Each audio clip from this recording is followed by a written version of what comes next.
Aix-les-Bains, à Chambéry et bien plus encore, Radio Grand Lac vous accompagne sur le 92.1 FM.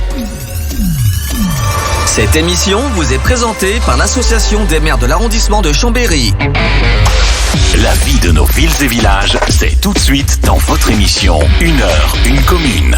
1 heure, 1 commune, 17h, vous avez l'habitude de ce rendez-vous presque chaque mardi, soit avec Grésy-sur-Aix, soit avec Saint-Ours, soit avec la Motte Servolex. Et cette semaine, c'est au tour de la Motte Servolex d'être présent avec nous, cette belle ville dans le bassin chambérien qui a voulu nous soutenir dès le début de notre aventure Radio Grand Lac. C'est la 4e mission. Nous avons eu d'abord le maire Luc Berthaud avec le chargé de mission en développement durable et en environnement, puisque la ville de la Motte Servolex a eu beaucoup de prix en environnement et dans ce domaine-là. Nous avons ensuite le directeur des services, Monsieur Beau, que je salue s'il nous écoute. Et c'est vrai qu'on avait fait un très bon programme avec lui pour parler de la fonction publique et de l'organisation des services de la Motte Servolex. Nous avons eu le mois dernier une viticultrice qui s'est installée il y a quelques semaines sur le territoire de la ville de la Motte Servolex. Et aujourd'hui, on a vraiment un personnage qui nous rejoint, un personnage du monde de l'économie savoyarde, du monde des collectivités locales, puisqu'il a été directeur des services de la mairie de Sées en Haute-Tarentaise, mais également du Bourget-du-Lac. C'est un Bourgetin de cœur, mais qui a des attaches avec la Motte Servolex. C'est pour ça qu'il est là aujourd'hui. C'est Jean-Jacques Duchesne, qui est ancien directeur général de Savoie Technolac. Bonjour, Jean-Jacques Duchesne. Bonjour. Vous allez bien ? Très bien. Bon. Il fait beau. Oui, tout à fait. Il fait beau, il fait chaud. Je crois même que vous vous êtes baigné avant de venir. Absolument. Voilà, pour se mettre en forme. Voilà, se rafraîchir un petit peu les idées. Donc, vous avez été directeur général de Savoie Technolac. Vous avez vécu le passage de la base aérienne à Savoie Technolac. Vous allez nous parler de tout ça parce que c'est un pôle qui participe pleinement au dynamisme, à l'attractivité de notre territoire, reconnu en France, même ailleurs. Les présidents de la République ont quasiment tous, depuis Chirac, eu l'habitude de se rendre à Savoie Technolac. C'est une réussite due au Michel Barnier, au Jean-Pierre Vial et à d'autres. Vous allez nous en parler. Qu'est-ce que vous pouvez nous dire sur cette histoire de Savoie Technolac ? Avant Savoie Technolac, il y avait quoi ? Alors, il y a très longtemps, il y avait des marais. La Lesse se répandait, elle n'était pas canalisée. C'était la partie sud du lac du Bourget. Et progressivement, c'est un espace qui a été aménagé. Pierre Cotte a décidé dans les années 30 de construire un aéroport. Du Front populaire, ministre de l'Aviation. Absolument. En 1936. Et son directeur de cabinet est un certain Jean Moulin. Tout à fait. Voilà. On parle bien du même. Et donc, il a lancé des grands travaux, et la Motte Servolex a déjà contribué à ce moment-là, puisque toute la terre nécessaire au remblaiement des marécages a été prise sur le territoire de la Motte Servolex, dans la carrière dite du Tremblay. D'accord. Et ce matériau, ça a permis de remblayer tout cet espace où se trouve aujourd'hui l'aéroport de Chambéry-Aix-les-Bains, tout à fait. Qui est un peu à cheval sur plein de communes. Chambéry-Savoie-Mont-Blanc. Chambéry-Savoie-Mont-Blanc, pardon. Et puis la base aérienne du Bourget-du-Lac qui s'est installée dans les années 40, qui a démarré vraiment après la guerre. Alors, c'était quoi cette base aérienne ? C'était des militaires pour tous les jeunes ou ceux qui s'installent maintenant. Personne ne se souvient de cette base aérienne. Ah bon ? Dans les jeunes.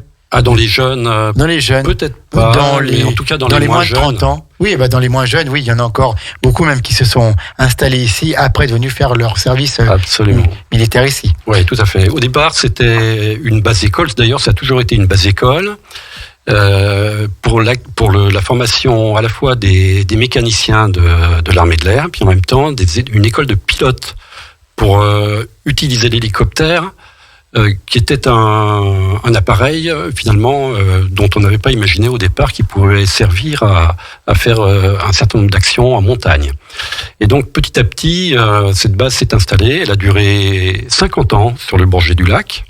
Elle a permis de faire vivre d'ailleurs la commune. Moi je l'ai connue parce que mon père d'ailleurs était un officier de l'armée de l'air. Il était venu dans les années 40, et puis un peu plus tard, on est revenu à plusieurs reprises, et puis j'ai passé mon enfance. C'est pour ça que j'ai ce cœur bourgeotin encore très présent. Très présent, oui. Même si je suis devenu motrin, mais il faut dire que la Savoie et le Bourget, c'est le même pays. D'ailleurs, ils se partagent le site de Savoie-Technolac. Tout à fait. Et voilà, Savoie-Technolac, aujourd'hui, est à cheval sur les deux territoires, par moitié, grosso modo, entre le Bourget et la Motte. D'accord. Alors, nous sommes dans les années 40. Qu'est-ce qui se passe après ? Alors après, il y a la guerre, évidemment, qui reprend. Enfin, vous savez, dans les années 40, il y avait une occupation par les Allemands. Et puis, en 45, la guerre a repris. Ça s'est terminé par le 8 mai, qu'on a fêté il y a quelques jours. Et la base a repris son activité justement sur ces domaines de formation des mécaniciens et puis de l'école de pilotage des hélicoptères. Ça a duré longtemps. Moi-même, j'ai fait mon service militaire. Vous voyez, j'y allais en vélo. Ouais, c'était pratique. Comme je savais signer, imiter la signature du colonel, maintenant je peux le dire, il y a prescription. Il y a prescription. Donc je me faisais des permissions. Nous avons ce soir vraiment un scoop. L'ancien directeur général de Savoie-Technolac imitait la signature de son colonel pour avoir des permissions. Absolument, je faisais des faux. Mais du coup, j'allais faire vivre aussi le Bourget du Lac, qui vivait beaucoup d'ailleurs de l'activité avec les militaires. Des militaires, puisqu'il y avait plein d'appelés et plein de tondus aussi, qui venaient tous les soirs dans les bistrots, et ça rendait la commune très très très très gaie. Très bien. Voilà. Et puis un jour, le gouvernement décide de faire des économies. Et alors déjà très vite, c'est toujours un peu la même chose finalement, faire des économies. Et en 1983, une loi dite de programmation militaire est votée, et dans cette loi est prévue la fermeture de la base aérienne du Bourget du Lac. Et à ce moment-là, c'est un grand coup de froid. Alors, François Mitterrand qui est président, et le ministre devait être Charles Hernu. C'était Charles Hernu, voilà, qui effectivement a été porteur de cette loi, qui ferme la base aérienne et qui crée un effroi et en tout cas une déstabilisation importante, puisque la base aérienne, elle faisait vivre le Bourget du Lac et des environs. Il y avait plus de 1000 militaires et appelés. C'était quand même important. Avec les familles qui étaient là aussi, les enfants qui allaient aux écoles. Absolument. Et puis les commerces qui vivaient avec ces militaires et ces familles. Tout à fait. Et les associations aussi qui étaient remplies de militaires. Et à ce moment-là, il y a eu quand même une mobilisation assez générale. Qu'est-ce qu'on va faire de ce territoire ? Quand même, la base occupait 100 hectares au bord du lac. C'était un espace important, très bien placé, avec des bâtiments, alors qui dataient de la guerre, pour la plupart, pas tous. C'était pas vraiment terrible, et sur le plan énergétique, c'était pas génial. Mais il y avait un potentiel, on ne savait pas très bien quoi en faire, donc il y a eu plein d'idées, il y a eu plein de commissions qui se sont réunies, à l'initiative du préfet, à l'initiative du député du secteur qui était Louis Besson. Bien sûr. Michel Barnier aussi qui présidait le département, a donné un coup de main. Il y a eu des tas d'acteurs qui se sont mis à réfléchir, des industriels, l'université, etc. Et quand on a fait le bilan des besoins des uns et des autres, qu'on a renoncé à accueillir d'une part l'école des pupilles de l'air, puisqu'elle s'est installée finalement à côté de Grenoble, que nous n'avons pas eu de succès dans la demande qui avait été faite d'installer une école de formation pour le tennis, qui était un peu dans l'air. Il y a eu plein d'idées comme ça, y compris d'ailleurs installer la SPA. Vous voyez. D'accord. Ouais. Mais c'était l'époque où la Silicon Valley commençait à faire parler d'elle. Ouais. En France, c'était plutôt le technopole Sophia Antipolis, qui émergeait à Antibes. À Antibes, voilà, qui émergeait, parce que dans l'air, il y avait cette notion qui naissait, c'était l'importance de l'innovation dans l'économie du futur. Et d'ailleurs, aujourd'hui, on le voit, la place qu'elle prend, cette innovation. mais aussi l'innovation comme moteur du développement économique, qui pouvait, peut-être être un moteur qui allait remplacer cette base aérienne qui partait. De fait, d'ailleurs, elle est partie totalement en 1985. Vous voyez, ça n'a pas tardé. Décision 83, dernier militaire à partir 1985. D'accord. Écoutez, c'est passionnant cette petite histoire. Histoire du site de Savoie Technolac avec Jean-Jacques Duchesne. On a commencé aux années 40, on en est en 1985, on vient de faire un grand bond. On va se faire une petite pause musicale et puis on reprend après. On est toujours dans 1 heure 1 commune. La mode Servolex, et Luc Berthoud, le maire, nous a envoyé Jean-Jacques Duchesne qui a dirigé Savoie Technolac et qui a encore plein de choses à nous apprendre. Ne partez pas, 92.1 radiograndlac.com. On revient dans quelques tout petits instants. Cette émission vous est présentée par l'Association des maires de l'arrondissement de Chambéry. La vie de nos villes et villages, c'est tout de suite dans votre émission 1 heure 1 commune. La vie de nos villes et villages, mais ce soir la vie de notre économie aussi, la vie d'un pôle économique majeur dans le département de la Savoie et même bien plus, avec celui qui a dirigé ce pôle pendant longtemps, et puis qui maintenant est devenu un peu l'historien, le sage du coin, puisqu'il sait tout sur le site de Savoie Technolac, des origines à maintenant, des racines aux fruits. C'est même le titre du livre qu'il a écrit sous l'impulsion d'un certain Louis Besson et d'un certain Jean-Pierre Vial en 2020. Des racines et des fruits, c'est l'histoire de Savoie Technolac, ce pôle majeur qui est à côté de nous, que nous traversons parfois, que nous longeons parfois, et on ne sait pas en fait tout ce qui s'y passe et d'où ça vient, tout ça. Jean-Jacques Duchesne, qui habite à la Motte Servolex, mais qui a des attaches très profondes avec le Bourget du Lac, nous raconte un petit peu cette histoire. Alors, on en était, cher Jean-Jacques Duchesne, à 1985. Que se passe-t-il après 1985 ? Alors, 1985, c'est l'année où les militaires sont partis et où on est arrivé. Oui.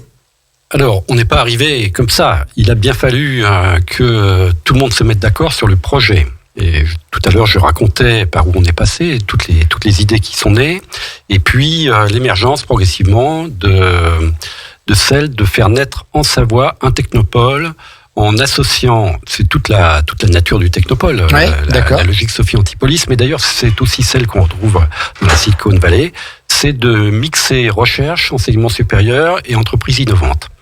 Et ça, c'était pas donné, puisque les militaires partis, il n'y avait plus rien du tout sur ce site, qui était grand, 100 hectares, des vieux bâtiments désaffectés, militaires, donc, qui dataient des années 40. Pas forcément pratique et adapté pour Tout à fait. Pour des start-up ou des jeunes entreprises. Absolument. Et donc la réflexion ambiante a débouché sur l'unanimité de créer un technopole, ce concept nouveau de Sophie Antipolis Made in Savoie, en quelque sorte, sur l'ancien site de la base aérienne. Donc, à cette époque-là, vous étiez à la mairie du Bourget du Lac. Alors moi, j'étais à la mairie, donc vous suiviez Je suivais de très près le sujet, le dossier. Je constituait également des dossiers. Quand on a cherché à accueillir l'école des pupilles de l'air, je me souviens d'avoir monté un petit dossier là-dessus, mais qui n'a pas eu beaucoup de succès d'ailleurs. Et puis, je participais à toutes les séances, toutes les réunions qui réfléchissaient au devenir de ce territoire important. Et ces réflexions ont abouti à la décision prise assez rapidement finalement de constituer un technopole en associant les contributions du département qui était très moteur avec Michel Barnier et Jean-Pierre Vial qui s'étaient fortement impliqués dès le départ dans le projet. Et puis les communes concernées par le territoire, la Motte Servolex et le Bourget du Lac, immédiatement, auxquelles se sont jointes très rapidement les deux autres grandes villes du secteur, Chambéry et Aix-les-Bains. Voilà. Et tout ça a donné naissance à un syndicat mixte, une espèce de groupement de collectivités, le département, les 4 villes, le Bourget, la Motte, Chambéry, Aix-les-Bains, en charge de constituer, de mettre en route et d'aboutir, de réussir la création d'un technopole qu'on allait appeler Savoie Technolac. D'accord. Alors, la réflexion sur le nom, d'ailleurs, petite histoire, ça donnait lieu à des brainstorming, hein, et d'après ce qui nous est revenu, c'est le résultat d'un travail qui a été fait par les élèves de l'école de commerce qui avaient trouvé Technolac comme mot, comme nom pour désigner le site. À quoi Michel Barnier a souhaité qu'on rajoute Savoie, donc d'où le terme Savoie Technolac. D'accord, très très bien. Et donc, à partir de là, des entreprises ont commencé à venir. Alors, pas si vite. Pas si vite. Ouais. Parce qu'on avait une base aérienne, mais on n'avait pas de projet encore. Donc, il a fallu commencer à travailler à un projet. Ce projet, on l'a élaboré avec l'aide d'un architecte très renommé à l'époque, qui s'appelait Jean-Louis Chanéac, qui était un Aixois d'ailleurs. Un Aixois, bien sûr. Voilà, qui était un garçon adorable d'ailleurs, doué d'un immense talent, qui a tracé finalement tous les traits qu'il fallait pour dire comment petit à petit on allait organiser Savoie Technolac, et en même temps avec à la fois de très nombreuses prescriptions en matière d'urbanisme. Hein, l'idée c'était de faire un site très beau, mais en même temps une grande souplesse, une grande adaptabilité dans le temps, parce qu'on partait pour un temps long.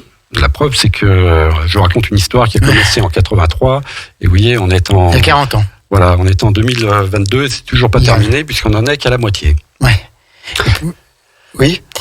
Et alors, donc munis de ce plan d'aménagement, nous sommes allés chercher un outil pour l'aménagement, c'était la Société d'aménagement de la Savoie. La SAS. La SAS. Qui a mis aussi non seulement tout son savoir-faire, mais toute sa foi, tout son entrain. Et avec la SAS, nous avons, et les collectivités en charge du projet, nous avons constitué une équipe. Oui. Alors moi, je me suis joint à cette équipe. Voilà. D'emblée, ça m'a beaucoup plu ce projet. Donc j'ai rapidement laissé la mairie pour rejoindre cette équipe qui est en train de se monter, qu'on appelle l'équipe pionnière. Il y avait des gens qui venaient de la chambre de commerce, de l'agence économique de l'époque, de la Savoie, de la SAS donc, et puis une personne qui a été recrutée par l'association qui avait été aussi montée à l'époque, qui s'appelait Asprotec, par Jacques Sellier, un industriel de Grésy-sur-Aix, voisin d'Aix-les-Bains. Et nous avons recruté Jean-Jacques Ludec, un autre Jean-Jacques. Il y en avait plein, finalement. Il y en avait plein à cette époque-là. Et cette petite équipe qui débarquait comme ça, sans rien dans les mains, mais avec du temps devant elle, s'est installée dans l'ancien PC de la base aérienne. Voilà. Et donc, cette équipe qui est arrivé alors qu'il n'y avait plus rien. C'était complètement désertique, le site de Savoie Technolac. Nous nous sommes installés dans les étages et au rez-de-chaussée de ce bâtiment qui était finalement celui en meilleur état pour accueillir quelques bureaux et nous permettre de commencer à travailler. D'accord, donc c'est un petit peu l'aventure. C'était une aventure, tout à fait. C'était une aventure. Vous partiez, vous saviez pas trop si ça allait marcher. On arrivait dans le désert, il fallait qu'on se débrouille. Voilà. Et on nous a dit, faites un technopole. Il fallait faire un technopole en plus, voilà. Absolument. Il faut dire qu'on a été aidé quand même, d'une part dans le sens où les collectivités et le département, au premier chef, étaient très convaincus de l'intérêt de ce projet. Mais aussi qu'il y a eu des opportunités. Alors d'abord, on pouvait récupérer un terrain de 100 hectares au bord du lac. C'était déjà pas rien, puisque l'État qui fermait la base aérienne a rapidement consenti à nous le céder, pas pour le franc symbolique, à l'époque c'était le franc. Ah non, oui. À l'époque c'était le franc encore. C'était le franc, oui. Mais pour des sommes relativement faibles, qui en plus ont été réglés au fur et à mesure que le projet a avancé. Donc, ça a été très étalé dans le temps et ça s'est terminé il y a une dizaine d'années, je crois, le paiement. Donc on avait un terrain, on avait une équipe, on avait des collectivités qui étaient prêtes à mettre à leur portefeuille, et puis l'université qui forcément serait un des éléments forts du projet, puisque de l'enseignement supérieur il en fallait sur place, avait de grosses difficultés à cette période-là dû à son développement, qui était exponentiel, et les locaux qu'elle avait sur Jacob Belcombette ou sur Chambéry étaient très insuffisants. Donc, dans les discussions qui ont eu lieu, menées aussi en concertation avec le gouvernement, la conclusion, ça a été de dire, eh bien, comme c'était une base école, cette ancienne base aérienne, il y a des salles de classe qui iront très bien pour accueillir l'université sur des filières qui seront techniques un petit peu, qui seront en rapport avec le projet de Savoie Technolac. Et au départ, si l'université avait envisagé d'y mettre toutes ces filières de formation juridique, elle y a renoncé, elle a basculé toutes les filières scientifiques et techniques sur le site de Savoie Technolac. Et donc le juridique est toujours à Jacob Belcombette. Le juridique est toujours à Jacob Belcombette, tout à fait. Donc on a eu cette conjugaison de... Oui, ça a quand même été travail d'équipe. Voilà, ça a été tout le monde s'est mis autour d'une table et tout le monde a agi pour le projet, quoi. Tout le monde a agi pour le projet, et en effet, la petite équipe de 6 ou 7 personnes qui s'est installée a eu finalement pas mal d'atouts en main pour avancer pas à pas. Mais ça a été vraiment un travail de longue haleine et qui s'est construit petit à petit. Alors, quand est-ce que sont arrivées les premières entreprises ? Alors, les premières entreprises sont arrivées assez vite, finalement, parce que nous avions des locaux, des anciens locaux militaires, qui n'étaient pas terribles, mais enfin, qui étaient quand même suffisants pour accueillir des bureaux, puisque finalement, des bureaux, il y en avait pas mal sur cette base aérienne. Et de premières entreprises sont arrivées, des petites boîtes de l'innovation, des petites start-up. À l'époque, on les appelait pas encore vraiment comme ça, pas en France en tout cas. Hein, on n'osait pas trop. C'était pas encore rentré dans les mœurs. On les a accueillis dans le bâtiment où nous étions. Donc nous avons créé dès ce moment-là, finalement en 86-87, un incubateur, sans l'appeler comme ça, on l'a appelé pépinière d'entreprise, c'était le mot de l'époque. Et nous avons cohabité, co-vécu les entreprises et la petite équipe. Donc on partageait les moyens, partageait le photocopieur. Oui, c'était le début. C'était le début de l'aventure, de l'aventure, et avec les moyens de l'époque. Donc on avait un Telex, par exemple, on a acheté et investi dans un télécopieur. C'était les premières nouvelles technologies qui émergeaient des télécommunications.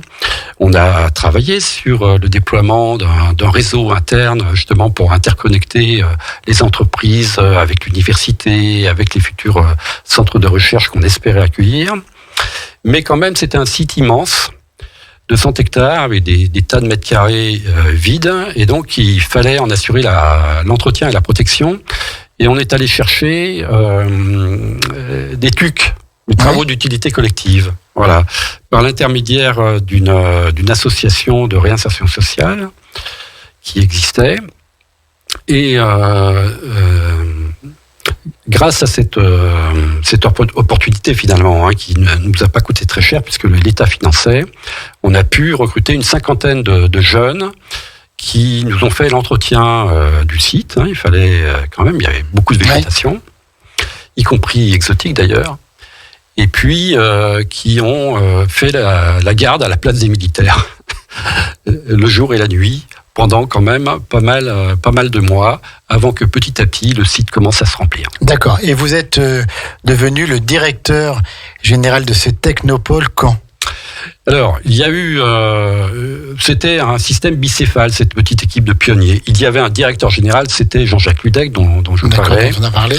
Voilà, qui avait été recruté pour, finalement, toute la partie promotion, développement, dimension économique. Et moi, j'étais le secrétaire général du syndicat mixte, qui était le groupement de collectivités maître d'ouvrage du projet.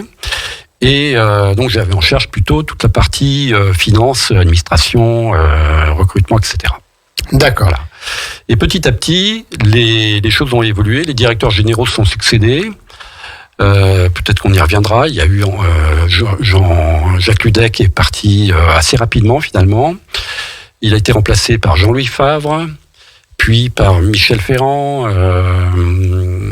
Jean-Yves Coadou a pris le relais chez Michel Rivoire également, et moi j'ai pris les choses en main au début des années 2000. Donc j'ai cumulé les deux fonctions, directeur général et secrétaire général, j'en ai fait plus qu'une, voilà, pour piloter l'ensemble de l'opération. Et quand vous êtes arrivé au début des années 2000, donc il y avait déjà un technopôle qui était important. Oui, mais j'avais contribué puisque j'étais sur place dans l'équipe dès le départ. Alors, les choses se sont construites progressivement finalement. D'abord, on a mis à profit les bâtiments militaires chaque fois qu'on a pu, mais petit à petit, on s'est rendu compte que c'était pas forcément approprié au marché qu'on visait. L'université s'est installée également dans des bâtiments militaires, mais rapidement, et notamment pour les premières tranches d'aménagement, on a commencé à raser les anciens bâtiments. Voilà, les messes, troupes, des bâtiments qui étaient des préfabriqués bien souvent, ou des choses qui dataient de la guerre, qui ne collaient plus aux besoins, en tout cas pas très bien aux besoins nouveaux qu'on espérait. Donc on a rasé, petit à petit on a tout rasé d'ailleurs. Il en reste quelques-uns des bâtiments militaires, mais très peu qui sont ceux utilisés par l'université. Ou le PC dans lequel nous avions mis nos chaises le premier jour, d'ailleurs qui étaient des caisses en bois, c'était vraiment du campement, mais on les a quand même rapidement remplacés par des beaux sièges. Voilà, il reste guère que ces bâtiments-là, même pour ceux qui ont un peu de mémoire, les hangars métalliques qui étaient d'immenses demi-tonneaux là, qui étaient quand même très remarquables dans le paysage ambiant, ont été rasés progressivement pour laisser la place à de nouveaux bâtiments. Voilà, donc petit à petit, on a construit des bâtiments à mesure finalement des besoins pour accueillir des entreprises qui se manifestaient. Et l'une des premières, en tout cas, qui a donné le coup d'envoi, c'était EDF, le centre d'ingénierie hydraulique d'EDF. D'accord. Alors, c'est toute une histoire aussi, ce centre d'ingénierie hydraulique, parce que il était installé à Chambéry. Il devait, dans des locaux qui lui convenaient plus, il avait des projets de regroupement d'équipes. Et l'enjeu, c'était de le garder en Savoie, pas trop loin de Chambéry. Sinon, le risque, c'était qu'il s'en aille ailleurs en France. Et donc, la négociation qui a eu lieu à ce moment-là, c'était de dire, écoutez, on vous propose de vous installer à Savoie Technolac, on va trouver un opérateur, un promoteur pour construire des bâtiments qui seront taillés à votre mesure, et vous pourrez vous installer avec toutes les équipes qui rejoindront celle de Chambéry dans ce bâtiment. Et d'emblée, c'était une première entreprise de 180 personnes qui s'est installée sur le site de Savoie Technolac, naissant sur la première tranche d'aménagement dans un bâtiment qui s'appelait Passerelle, qui faisait 8000 m². D'accord. C'est passionnant d'écouter Jean-Jacques Duchesne nous parler de l'histoire de Savoie Technolac, ce technopôle situé au bord de notre lac du Bourget. Ce matin, nous étions dans le lac avec les poissons et cet après-midi, nous sommes à côté avec Savoie Technolac et les entreprises innovantes. On va marquer encore une petite pause musicale et on se retrouve après pour parler du présent et puis peut-être de l'avenir de Savoie Technolac, ce que vous allez nous dire. Vous nous avez parlé des racines, maintenant il va falloir nous parler des fruits un petit peu. Tout à fait. À tout de suite, 92.1 radiograndlac.com. À Aix-les-Bains, à Chambéry et bien plus encore, Radio Grand Lac vous accompagne sur le 92.1 FM. La vie de nos villes et villages, c'est tout de suite dans votre émission Une heure, une commune. Et oui, ce n'est pas un retour à la musique tout de suite, mais c'est bel et bien une heure, une commune avec notre partenariat de la Motte Servolex. Et on reçoit donc ce soir Jean-Jacques Duchesne. On est en direct avec lui depuis 17h et on boit ses paroles parce que c'est un connaisseur du site de Savoie Technolac comme personne. Il nous en a donc parlé depuis les années 40. Il a écrit un livre, Des racines et des fruits, qui est sorti en 2020. Où est-ce qu'on peut trouver votre livre ?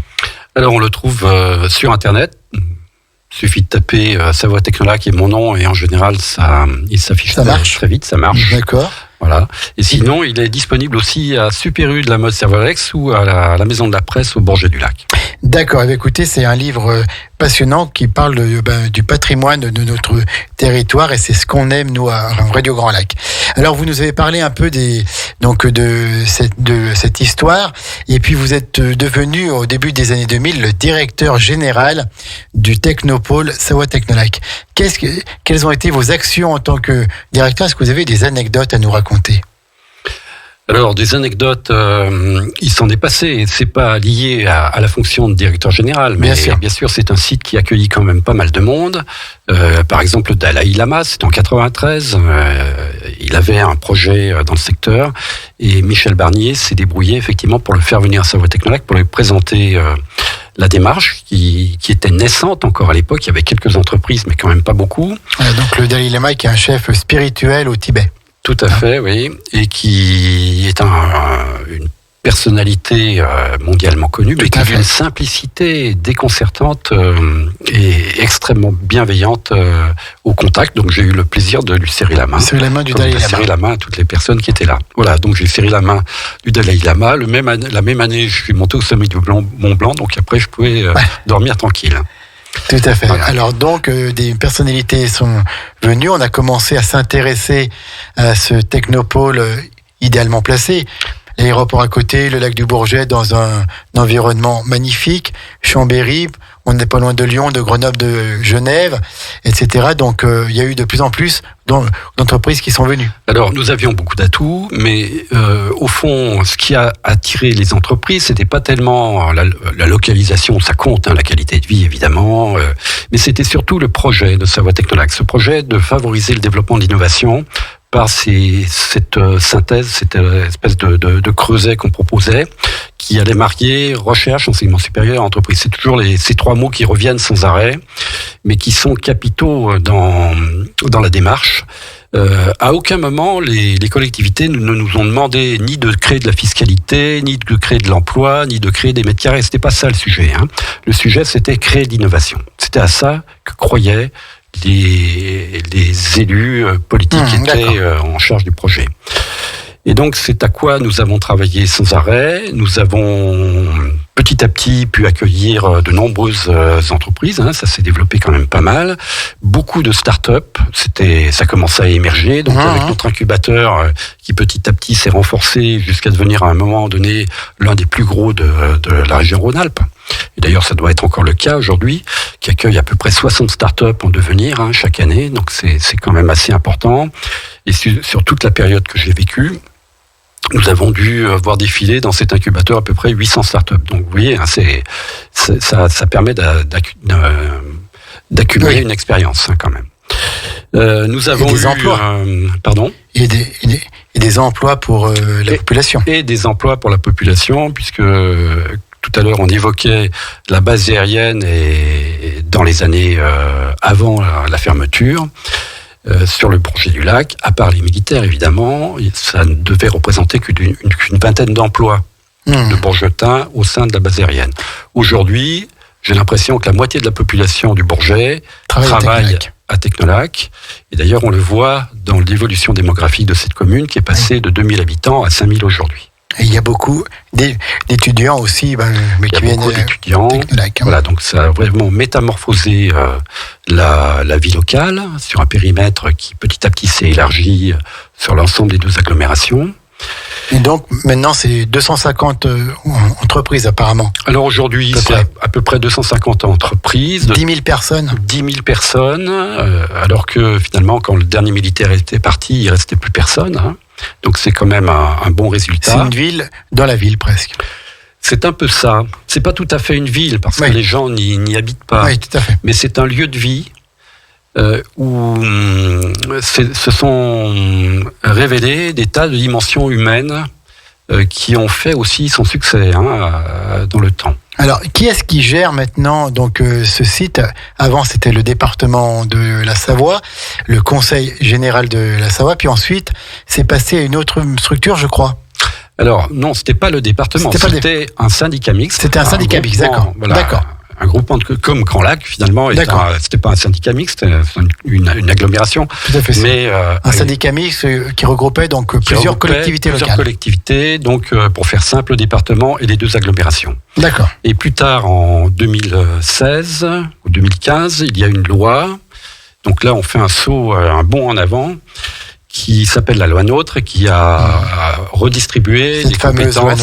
Voilà, qui a redistribué les compétences entre les collectivités, et notamment en retirant au département celle du développement économique. Pour la donner à la région. Pour la donner à la région et aux agglomérations. Et aux agglos.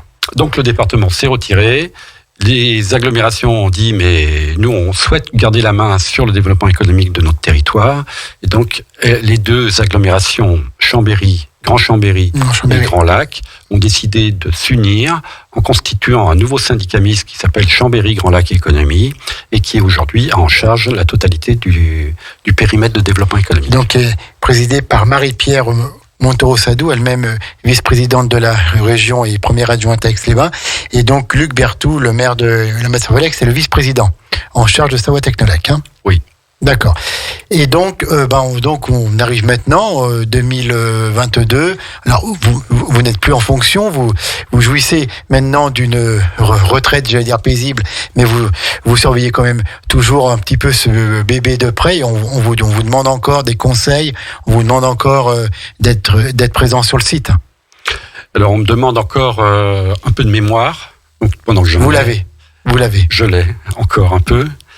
Et puis j'ai écrit ce livre effectivement pour transmettre finalement toute l'histoire, toutes les motivations, tous les choix qui ont été faits au fur et à mesure de ces 35 ans finalement de développement, au cours desquels on a vu arriver en 2006, à l'initiative de Jean-Pierre Vial et du patron du CEA à Grenoble, l'Institut national de l'énergie solaire. L'INES.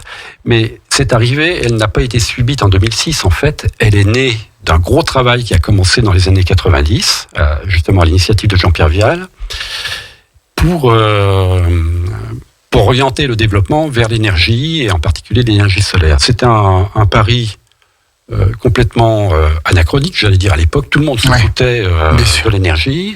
C'est plus le cas aujourd'hui. Mais à l'époque, c'était pas un sujet.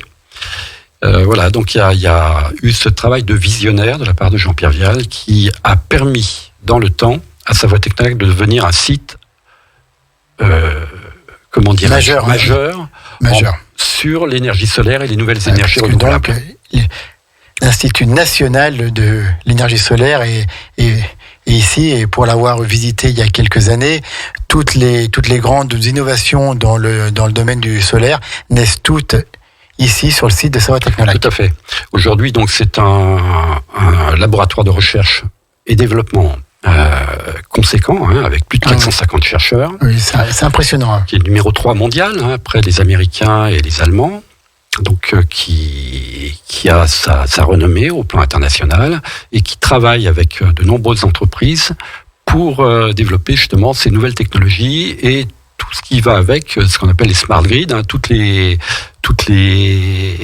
techniques qui sont nécessaires pour optimiser et faire grossir la performance de l'énergie solaire.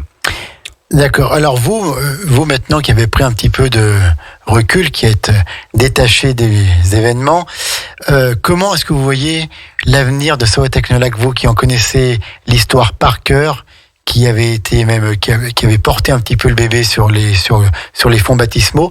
Comment est-ce que vous voyez l'avenir de Savoie Technolac ? Alors d'abord, il y a encore de la place. Voilà, ça il faut le dire. Ça il faut le dire. Sur la commune de la Motte-Cervelec. Voilà, donc par rapport à Luc Berthoud, c'est un sujet très important. C'est pour ça d'ailleurs que Chambéry Grand Lac Économie lui a confié la suite du développement de Savoie Technolac comme vice-président. Il y a un territoire. Il y a des besoins, mais surtout l'économie a beaucoup changé. La donne est en train de se transformer radicalement. On a vécu des périodes récentes et on a envie de nouvelles qui sont des vraies révolutions. Alors, je parlerai même pas... Enfin, si, il faut en parler. Le Covid a changé l'état d'esprit quand même, l'approche du travail, avec une croissance exponentielle du télétravail. Ça a accompagné l'irruption qui était née il y a quand même déjà quelques années, mais qui est en pleine accélération du digital, du numérique, dans le quotidien des entreprises, mais en même temps dans les nouvelles technologies. Et puis... finalement, la guerre en Ukraine, le retour de la guerre en Europe, c'est aussi une dimension, les difficultés d'acheminement des matières premières ou des métaux rares, voire même des des produits qui sont fabriqués en Chine pose la question du retour de l'industrie sur le territoire européen. Donc tout ça, c'est une donne nouvelle qu'il faut prendre en compte. Qu'il faut prendre en considération avec ce changement finalement sociétal d'approche, de comportement, d'attente de la part des salariés, de la part des populations. On ne peut plus imaginer un développement de Savoie Technolac comme celui qu'on a connu ces 30 dernières années.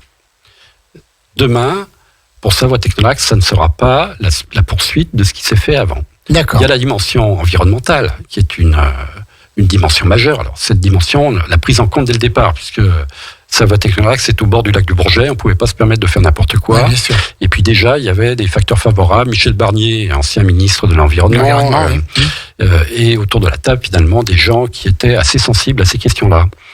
Une volonté de faire un parc accueillant, doux à vivre, où l'humain était important, avec des animations, on faisait la fête avec aussi. Des espaces verts, beaucoup. Beaucoup d'espaces verts. Beaucoup d'arbres. Tout à fait. Des arbres, on en a planté même 10 000 avant, des tout petits sujets là, qu'on a dû protéger contre les lapins qui les mordaient un peu. Mais aujourd'hui, vous voyez, l'idée c'était de faire naître Savoie Technolac dans une forêt qui aurait préexisté, mais en fait on l'avait plantée avant de faire les bâtiments. Et quand les bâtiments sont arrivés, les arbres avaient pris déjà un peu d'ampleur.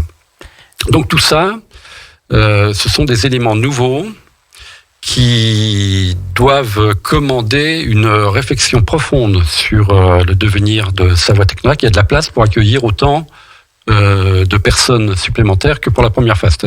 Aujourd'hui, il y en a 10 000. Ça peut monter à 18 ou 20 000. D'accord. Dans des logiques qui sont aujourd'hui au cœur des préoccupations. Reste à savoir si ce sont de bonnes logiques, mais c'est la densification. Au lieu d'étaler les parcs, aujourd'hui, on commence à les construire un peu plus en hauteur, avec moins de voitures, pour optimiser la consommation de l'espace foncier, sans aller justement coloniser encore d'autres espaces, ni agricoles, ni naturels. Donc, je sais que Chambéry-Grand-Lac Économie y travaille à cette réflexion, à cette prospective. Moi-même, j'avais déjà un peu mené une réflexion c'était en quelle année ? Dans les années 2007-2008, c'était prospective sur 50 ans. C'était Savoie Technolac en 2058. C'est pas facile d'imaginer l'avenir. Non. Donc on a tendance à s'en remettre au quotidien, finalement, on avance pas à pas, mais je pense qu'il est extrêmement important qu'il y ait une réflexion sur cette nouvelle donne des technologies, des énergies, de l'environnement, du comportement des populations également. Tout ça sont des choses très très différentes et qui vont ordonner, je pense, des propositions fort différentes. Oui, d'accord. Donc à suivre, mais vous êtes plutôt optimiste quand même pour l'avenir de ce site. Ah oui, tout à fait. En tout cas, c'est aujourd'hui, Savoie Technolac est un atout. Oui. Vous le disiez en introduction. Bien sûr. C'est un atout pour notre territoire. Tout à fait. Une réussite au plan national, ça c'est incontestable. Mais on en parle comme un modèle en Belgique, on en parle comme un modèle au Québec, même dans certains pays africains. Donc c'est un potentiel que Chambéry-Grand-Lac Économie, en tout cas les deux agglomérations, voire même la région, ne doivent pas négliger dans leur stratégie de développement économique pour l'avenir. Merci Jean-Jacques Duchesne, c'est passionnant de vous écouter, mais notre heure va bientôt se terminer.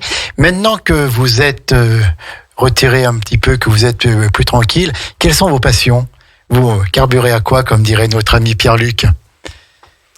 À quoi je carbure ? Écoutez, déjà... Comme vous n'avez pas un œil quand même sur ce qui se passe là-bas. Alors bon, je garde toujours un œil, effectivement, non pas pour surveiller et faire le contrôleur, pas du tout, parce que je pense que les gens qui sont en place connaissent très bien leur métier, savent faire de bonnes choses. Et puis je leur ai laissé un livre, donc ils peuvent le consulter. Ils peuvent le consulter, voilà. Non, moi aujourd'hui, justement, écrire ce livre, ça m'a donné beaucoup de plaisir à écrire, donc j'écris. Vous écrivez. Voilà. Et je voyage, je participe de temps en temps, on me sollicite pour aller justement raconter ce que j'ai vécu. C'est très agréable, comme ça. J'étais avec la Martinique il y a quelques jours, on m'a demandé au Québec. D'accord. Voilà, donc vous exportez votre savoir et votre expérience. Mon expérience, acquise en Savoie sur notre territoire. Oui. Merci Jean-Jacques Duchesne pour cette heure. C'était 1 heure, une commune en partenariat avec la Motte Savolex. On retrouvera la Motte bien sûr dans un mois, au mois de juin. La prochaine émission d'1 heure, une commune, exceptionnellement jeudi, après-demain, là, de 17 à 18h avec Grésy-sur-Aix. On va parler d'un événement qui va avoir lieu le week-end prochain, samedi prochain à Grésy-sur-Aix. Je ne vous en dis pas plus. Écoutez-nous, c'est jeudi de 17 à 18h. Et puis, dans 15 jours aujourd'hui, ça doit être Saint-Ours qui viendra nous parler comme à chaque fois de ses associations et de son cadre de vie en albanais. Merci à toutes et à tous pour votre écoute. Merci Jean-Jacques Duchesne. Merci pour votre venue et pour nous avoir expliqué tout ça. On ne connaissait pas forcément l'histoire de Savoie Technolac et maintenant on la connaît mieux grâce à vous. Puis on rappelle votre livre Savoie Technolac, des racines et des fruits, sorti en 2020, qu'on peut trouver au Super U de la Motte, la maison de la presse du Bourget du Lac et également sur Internet. C'est ça ? Vous avez vu un petit peu tout ce qu'il fallait dire. Merci Jean-Luc Duchesne. Merci à ma complice et amie Sandra qui était à la technique maintenant là. Et demain je la retrouve à 11h pour une émission spéciale. On va recevoir des jeunes filles, le gang des créatrices. Il y aura bien sûr notre amie Laurie Chotard, mais il y en aura plein d'autres. Elles organisent en gros un marché de créateurs le samedi 21 mai au domaine de Xavier Jacqueline, et donc elles vont venir nous vous présenter ça demain. Et puis demain vous aurez aussi Anaïs avec Destination Bien-être à 13h, vous aurez Isabelle et sa parenthèse parentale à 17h, vous aurez le retour du grand Pierre-Luc à 18h15, 18h30, je sais plus exactement, je crois que c'est 18h15 demain. Donc dans Un jour un lac, un environnement, non, un entrepreneur, Sandra qui me fait de l'œil. Donc, Un jour en lac, un entrepreneur. Demain, le grand retour de Pierre-Luc, de notre émission d'économie. Et puis, d'ici là, c'est la playlist musicale. On vous souhaite une bonne soirée. Vous savez qu'on vous aime, on vous estime à Radio Grand Lac. Et on est bien avec vous dans le grand bain de la vie locale. Bonne soirée à toutes et à tous. Radio Grand Lac. Votre radio.